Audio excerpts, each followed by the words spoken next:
అందరికీ నమస్కారం. నా పేరు Rama. I hate my wife 41వ భాగం.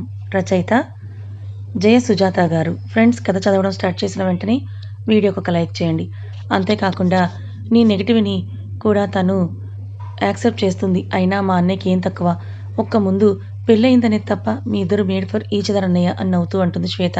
అదే రోజు పెళ్లి కూతురుగా రెడీ అయిన ఐసుని చూసి కేశవ్ గారు ఆడుతూ పాడుతూ తమ కళ్ళ ముందే పెరిగిన తన చిట్టి తల్లిని చూసి అప్పుడే అంత పెద్దదైపోయిందా నా బంగారు తల్లి అని కంట్లో చేరిన తడి చెమ్మతో మురిసిపోతే కౌసల్య గారు కూతురున నా పెళ్లి కూతురుగా చూసి ఒక్కసారిగా కన్నీళ్లు పెట్టుకుంటారు. ఆమె నోదార్చడం ఎవరి వల్ల కాలేకపోతుంది.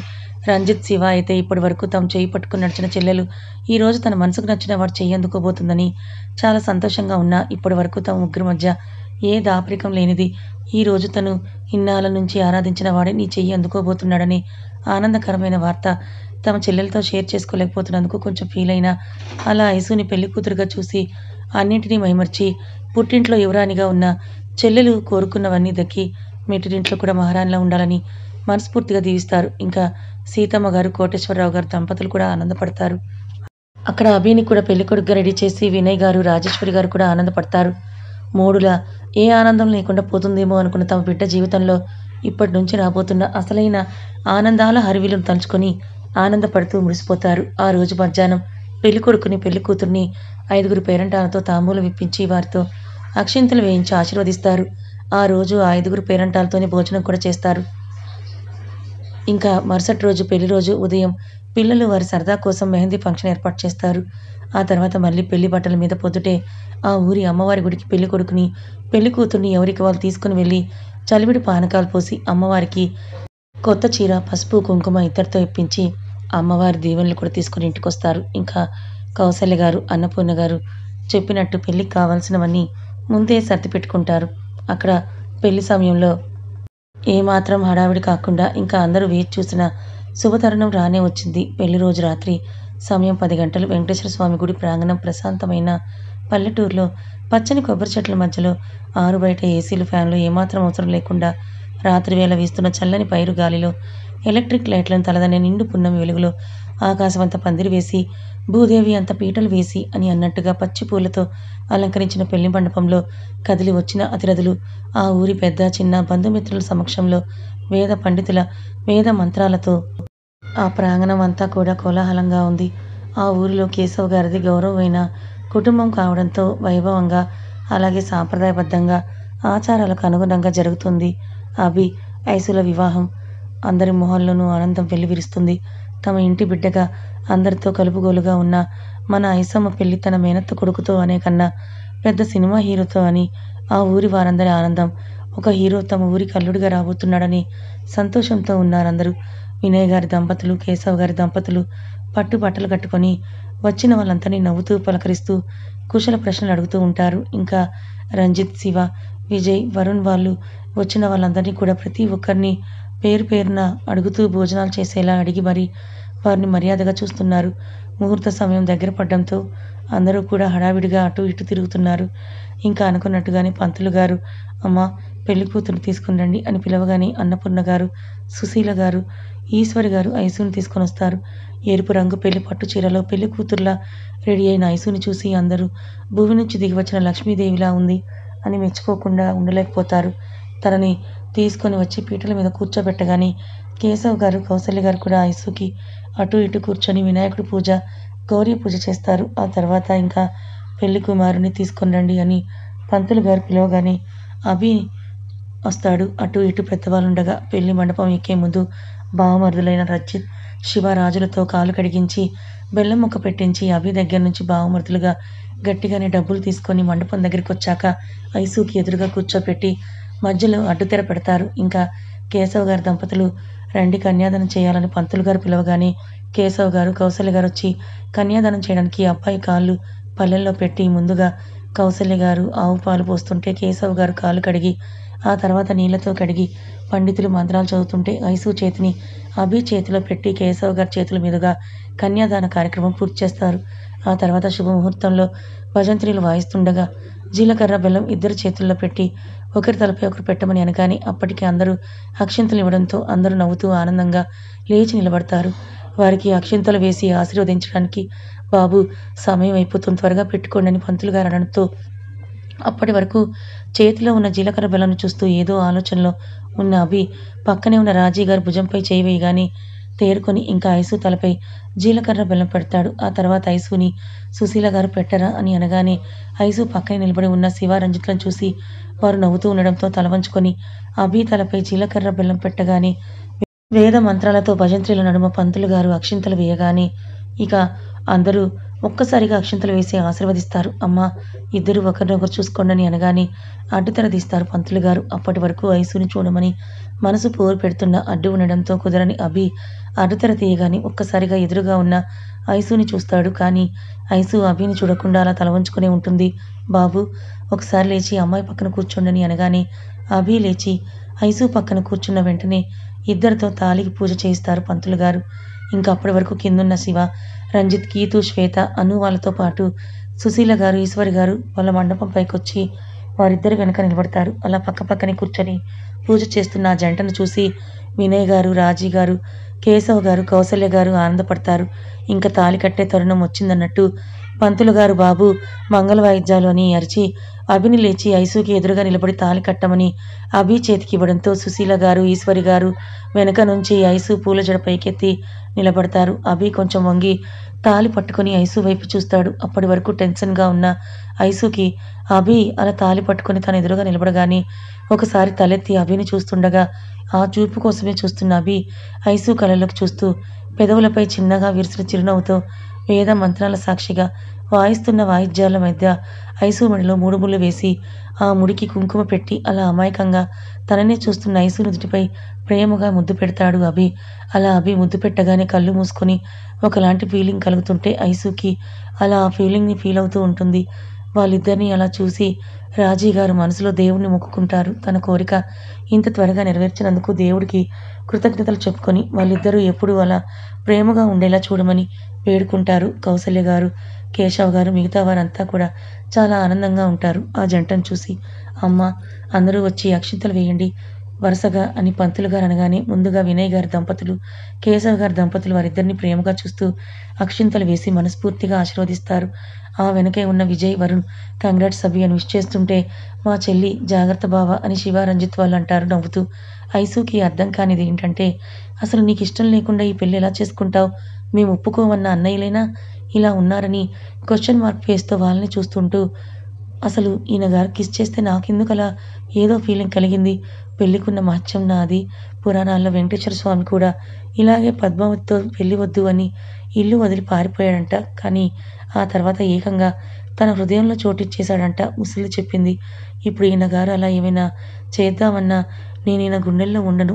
గంగమ్మ తల్లి శివుడి తలపై నాట్యం చేసినట్టు నాట్యం ఆడతా ఈయన తల మీద ఎక్కి అని అనుకుంటూ ఆయన నన్ను స్వార్థపరురాలివి, మోసం చేశావని అన్ని మాటలని ఇప్పుడు ఏంటి ఇంత ప్రేమ కురిపిస్తున్నాడు, అందరూ ఉన్నారు కదా అందుకే అయి ఉంటుందేమోలే అని ఒక్కసారిగా కేశవ్ గారు, కౌసల్య గారి వైపు చూస్తూ వాళ్ళ కళల్లో ఉన్న తడి చెమ్మను చూసి చిన్నగా నవ్వుకుంటూ ఈ ముసలిది ఎక్కడా పెళ్ళి అని ఊరేగింది, ఇప్పుడు ఎక్కడ కనిపించడం లేదని వెతుకుతూ అందరూ అక్షంతలు వేయడం అయిపోవడంతో బాబు ఈ నల్లపూసలు కూడా అమ్మాయి మెళ్ళో వేసి పాపిట్లో బొట్టు పెట్టండి అని అనగానే అభి ఈసారి తనంతట తానే పూల జడ పక్కకి తప్పించి నల్లపూసలు వేసి నుదుటి మీద బొట్టు పెడతాడు చిరునవ్వుతో. ఈలోపు అద్వి వచ్చి ఐసు బుగ్గ మీద ముద్దు పెట్టి ఐ లవ్ యూ అమ్మా అని అనగానే ఐసు కూడా నవ్వుతూ ఐ టూ లవ్ యూ అని అనగానే ఐసు ఒడిలో కూర్చొని పోతాడు అద్వి. అయ్యో అద్వి, ఇప్పుడు అలా కూర్చోకూడదు నాన్న అని వాళ్ళిద్దరిని చూస్తూ నవ్వుకుంటూ ఉన్న రాజీ గారు అనగానే పర్వాలేదత్తా అని అలా అద్వి చుట్టూ చేతులేసి పట్టుకుంటుంది ఐసు. అమ్మ, తలంబ్రాలు పోసుకోండి పంతులు గారు ఒక పల్లెంలో పోసిన తలంబ్రాల బియ్యం వాళ్ళని ఎదురెదురుగా కూర్చోబెట్టి మధ్యలో బియ్యం పోసిన పళ్ళెం పెట్టి ఆయనే ఎండు కొబ్బరి చెక్కతో 3 సార్లు వాళ్ళ చేతిలో పోసి ఒకరినొకరు పోసుకోమని చెప్పి వాళ్ళు అలా యాంత్రికంగా పోసుకున్నాక మిగిలినవి మీరు పోసుకోండి ఆయన అని ఆయన నవ్వుతూ కొంచెం దూరం జరగగానే వారిద్దరు చుట్టూ పిల్ల గ్యాంగ్ చేరిపోయి అభి పొయ్యి అని విజయ్ వాళ్ళన్నా, పొయ్యవే అని కీతు వాళ్ళు అంటున్నా నాకేం సంబంధం లేదన్నట్టు కూర్చున్న ఐసుని చూసి అభిని ఒక్కసారిగా పళ్ళెం ఎత్తి మొత్తం తలంబ్రాలు ఐసు తలపై పోసేస్తాడు నవ్వుతూ. ఆశ్చర్యంగా నోరు తెరిచి అభిని చూస్తూ ఉండడం ఐసు వంతవుతుంది. అమ్మాయి కళ్ళకు బెట్టలు పెట్టాలి, మేనమామ భార్యను పిలవండని అనగానే ఈశ్వరి గారు వచ్చి ఐసుకి మెట్టలు పెట్టి వారిద్దరికి విమల్ గారు ఈశ్వరి గారు జంటగా అక్షింతలు వేసి ఆశీర్వదిస్తారు. ఇంకా శ్వేతతో అనుతో కొత్త జంటకి హారతి ఇప్పిస్తారు. ఇంకా గౌరమ్మ పూజ చేయించి ఒకరి బొటన వేలు ఒకరు తొక్కుకోండి అని అనగానే అభి చిన్నగా తొక్కగానే ఐసు మాత్రం మొత్తం ఫ్రస్ట్రేషన్ తీర్చుకోవాలని అన్నట్టుగా తన బలం మొత్తం ఉపయోగించి అభి వేలు తొక్కి అభి ఫేస్ చూడగానే తన వైపే నవ్వుతూ అసలు చీమ కుట్టినంత నొప్పి కూడా అభి ఫేస్లో లేకపోవడం, పైగా సుకుమారి అయిన ఐసు వేలే నొప్పుట్టి సైలెంట్గా కాలు వెనక్కి తీసుకుంటుంది ఐసు.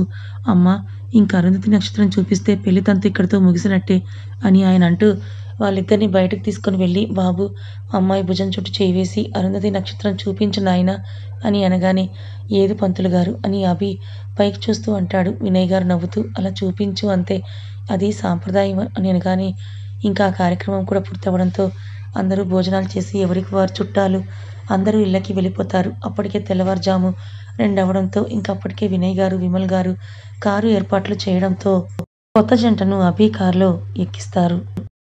ఇప్పుడు స్టార్ట్ అయితే గానీ పొద్దుటే 9కి వ్రతం టైంకి ఇంటికి చేరుకోలేమని చెప్పి ఐసు కారు ఎక్కేటప్పుడు కౌసల్య గారి వైపు కేశవ్ గారి వైపు ఆర్తిగా చూడడంతో వాళ్ళు కూడా ఇంటికి వస్తున్నారు ఐసు అని వినయ్ గారు చెప్పి శివ డ్రైవ్ చేస్తూ రంజిత్ పక్కన కూర్చోగా అభి ఐసు పిల్లల్ని తీసుకొని వెనక్కి కూర్చుంటారు. మిగతా వారంతా కూడా వేరే వేరే కార్లలో హైదరాబాద్కి ప్రయాణమవుతారు. అద్వి ఐసు అభికి మధ్యలో కూర్చుంటే అదిలను రంజిత్ కూర్చోబెట్టుకుంటాడు. పిల్లలిద్దరూ కూడా నిద్రపోతుంటారు. కొంచెం దూరం వరకు ఎవరూ మాట్లాడరు, సైలెంట్గానే ఉంటారు. ఐసు వింటూ క్లాస్ నుంచి బయటకు చూస్తుంటుంది. మనిషి మాత్రం ఇక్కడున్న తన ఆలోచనలు మాత్రం ఒక చోట ఉండవు. మనసులో రకరకాల ప్రశ్నలతో నిండిపోయి ఉంటుంది ఐసుకి. అభి తన మొబైల్తో వచ్చిన మెయిల్స్ని చెక్ చేస్తూ ఒకసారి అద్విని చూసి ఐసు వైపు చూస్తాడు. ఐసు ఏమైనా జ్యూస్ తాగుతావా, నువ్వు సరిగ్గా భోజనం చేయలేదు కదా అని అడుగుతాడు రంజిత్. అప్పుడే వద్దన్నయ్య, తాగాలనిపించడం లేదు అని ఐసు అనగానే శివ ఇక్కడెక్కడైనా రెస్టారెంటే ఆపు అని అంటాడు అభి.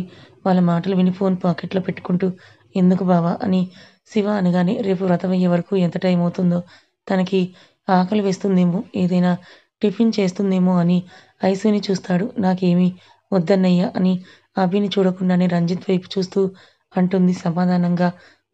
అయినా మన ఐసుకి జ్యూస్ టిఫిన్లు నచ్చుతాయా ఏంటి రంజిత్, నీకు తెలుసు కదా తనకేం నచ్చుతాయో అని శివ చిరునవ్వుతో అనగానే పోనీ తను ఏం తింటుంది అక్కడే ఆపు శివ అని అభి అంటాడు. అవి ఇప్పుడు దొరకవులే బావా అని శివ నవ్వుతాడు. అన్నయ్య నాకేమీ వద్దిప్పుడు అని చిరుకోపంగా అంటూ నాకు నిద్రొస్తోంది, కొంచెం సేపు పడుకుంటాను అని శివని చిరుకోపంగా చూస్తూ ఐసు కోపంగానే కళ్ళు మూసుకుంటుంది. రంజిత్ శివ నవ్వుకుంటుంటే ఇప్పుడు ఎందుకు తన కోపం వచ్చిందని అర్థం కాక మధు కాల్ చేయడంతో లిఫ్ట్ చేసి ఆ మధు అని అభి అనగానే రంజిత్ శివ ఒకరి ఫేస్ ఒకరు చూసుకుంటారు. వాళ్ళు అలా చూసుకోవడం అభి కూడా చూస్తాడు. గుడ్ మార్నింగ్, రేపు నాకు షూట్ ఉంది కదా, అది 2 డేస్కి పోస్ట్పోన్ చేయని అంటాడు.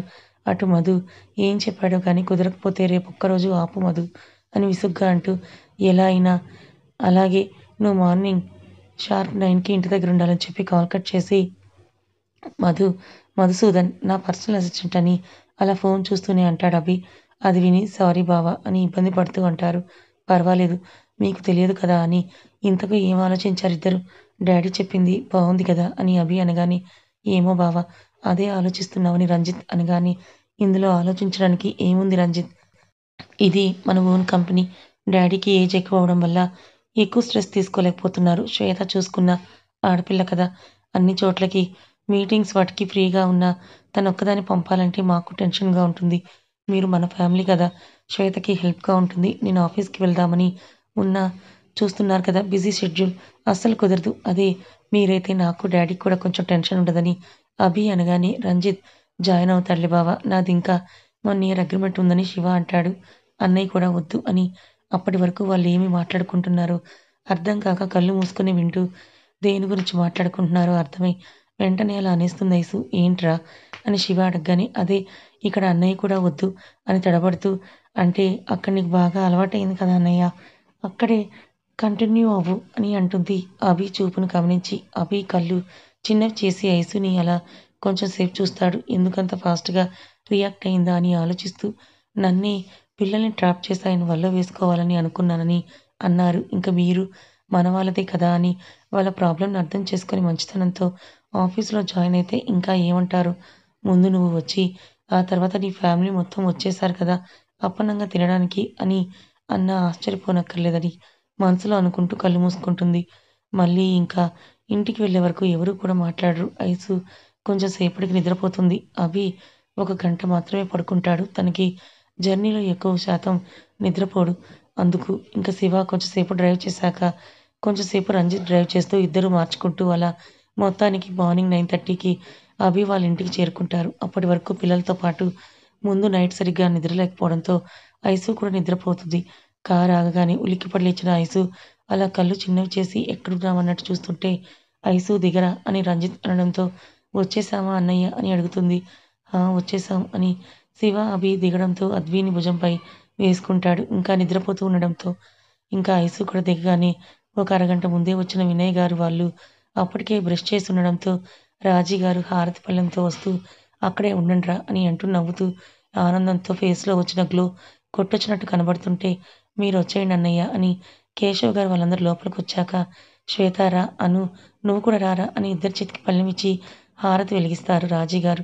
ఇక అందరూ వాళ్ళ చుట్టూ తిప్పి హారతిచ్చి అన్నయ్య ఆడపడుచు కట్నం గట్టిగానే ఇస్తేనే మిమ్మల్ని లోపలికి రానిస్తాం. లేదంటే మీ ఆవిడ నువ్వు ఇక్కడే ఉండాలని శ్వేత నవ్వుతూ అంటుంది. వాళ్ళని చూసి నవ్వుతూ పెద్దవారంతా వెళ్ళి హాల్‌లో సోఫాలో కూర్చుంటే మెయిడ్స్ వాళ్ళకి కాఫీలిస్తూ అభి బాబు ఎవరిని పెళ్లి చేసుకున్నారని చూస్తూ ఎంత బాగున్నారో అమ్మాయి గారు అని అనుకుంటూ అలా ఐసుని చూస్తారు. మీ ఆవిడ అన్న వర్డ్ దగ్గర స్టక్ అయిపోయిన అభి ఎప్పుడో 9 గంటలకే ఇంటికొచ్చిన మధు అక్కడ అదంతా చూసి చిరునవ్వుతో అభి తన వైపు చూడగానే చెక్ బుక్ ఇస్తాడు మధు. అది చూసి అభి సైన్ చేయబోతుండగా వద్దన్నయ్య అని శ్వేత అనగానే వద్దంటావేంటి శ్వేత?